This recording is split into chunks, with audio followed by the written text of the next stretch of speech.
Assalamualaikum Ibu, selamat pagi. Waalaikumsalam. Perkenalkan saya perawat Iik ya Bu ya, yang bertugas pada pagi hari ini mulai pukul 7 hingga 2 siang nanti Bu.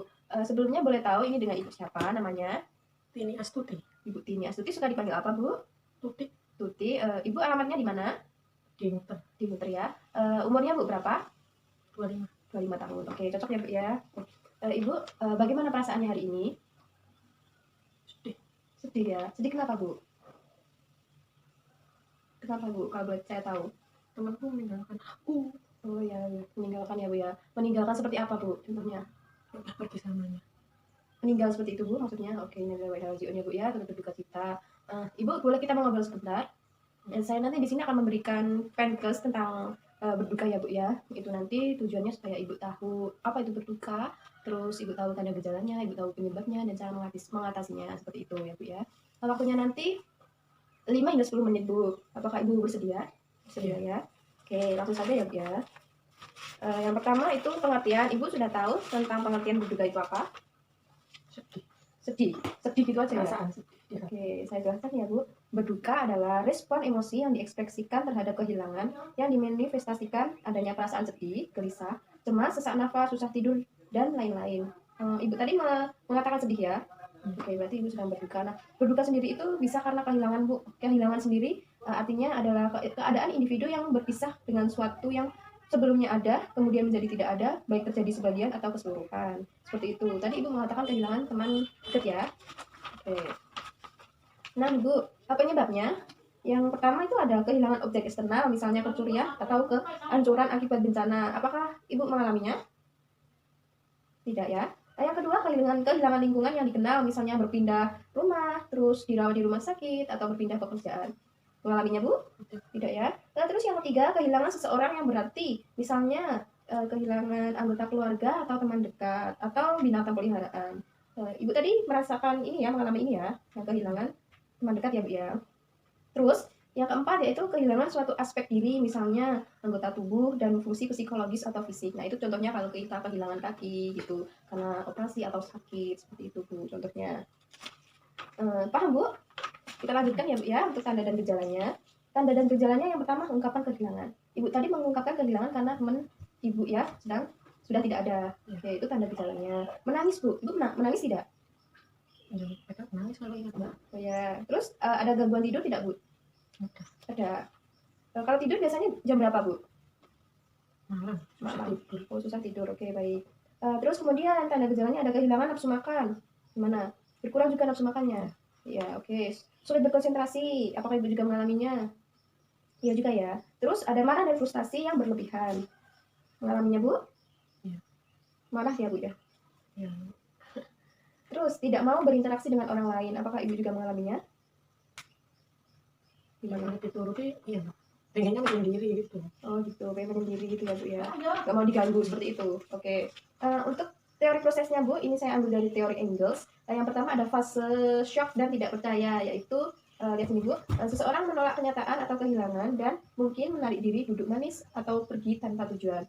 Apakah Ibu juga mengalaminya seperti itu? Pertama shock, Iya. terus menyendiri gitu ya. Iya. Terus duduk-duduk dengan malas seperti itu.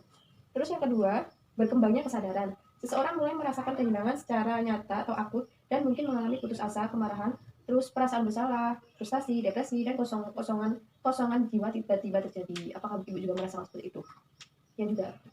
Berarti sudah melewati fase pertama dan fase kedua ya Bu ya. Yang ketiga fase restitusi, yaitu berusaha mencoba untuk damai dengan perasaan yang hampa atau kosong karena kehilangan masih tetap tidak dapat menerima perhatian yang baru dari seorang yang bertujuan untuk mengalihkan kehilangan seseorang. Ibu sudah berdamai belum dengan perasaan Ibu? Sudah bisa menerimanya belum? Sudah sedikit-sedikit sudah. Oke, yang keempat fase yaitu menekankan seluruh perasaan yang negatif dan bermusuhan terhadap almarhum. Bisa merasa bersalah dan sangat menyesal tentang kurang perhatiannya di masa lalu terhadap almarhum. Apakah Ibu merasa menyesal dengan atas kehilangan teman Ibu? Apakah Ibu merasa ada yang kurang dilakukan untuk teman Ibu? Iya. Sebenarnya ya. Menyesal. Kurang perhatian seperti itu kepada dia Bu? Atau bagaimana?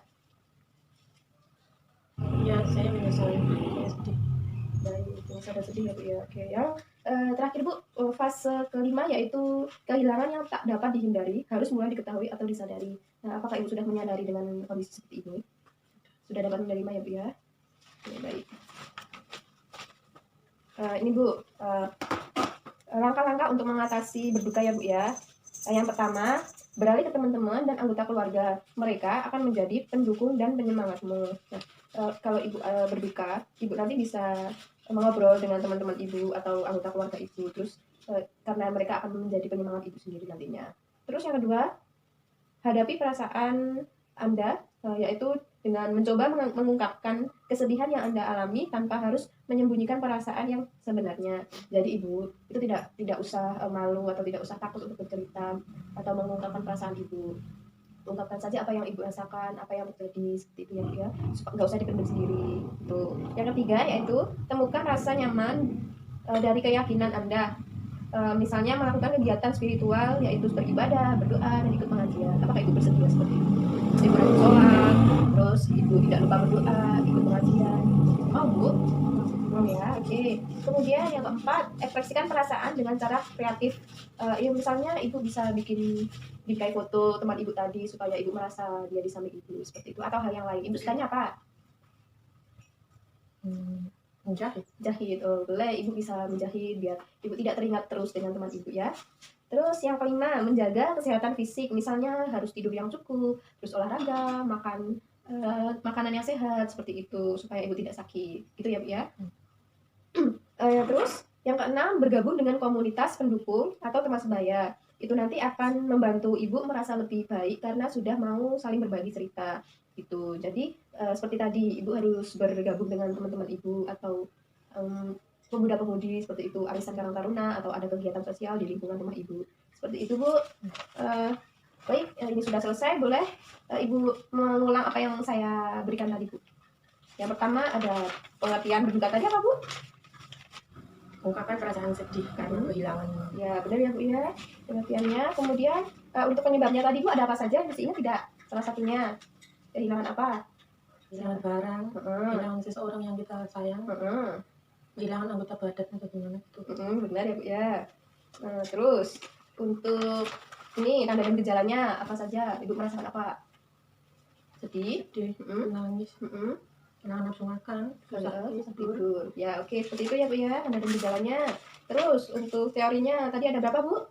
Kenapa tadi banyak kelihatan? Banyak. Atau 5 katanya? Ada 5 ya Bu ya. Ini ada fase 1, syok dan tidak percaya. Fase 2, berkembangnya kesadaran. Yang ketiga, restitusi. Keempat, menekankan seluruh perasaan yang negatif. Dan yang kelima itu sudah mulai sadar atau sudah mulai menerimanya. Seperti itu. Nah, untuk langkah-langkah yang bisa diatasi kalau berduka itu apa Bu? Misalnya yang Ibu ingat saja. Misalnya kita harus rajin berdoa, berkumpul dengan yang lain. Terus apa lagi? Tadi melakukan kegiatan kreatif.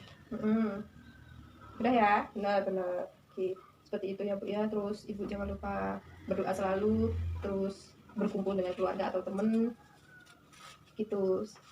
Ya Bu ya. Nah, ini saya tuliskan jadwal. Saya tuliskan jadwal buat besok. Ibu besok kegiatannya mau ngapain? Bangun tidur Bu jam berapa? Jam 6. Jam 6. Habis bangun Bu mau ngapain Bu besok? Mandi dulu. Jamnya mau jam berapa? 7. Terus habis mandi sarapan jam berapa Bu? Jam 7. Jam 7 ya. Habis sarapan Bu mau ngapain lagi? Mau bersih-bersih Bu? Iya. Bersih-bersih. Jam berapa? Jam 8 Bu mau? Iya. Ya oke.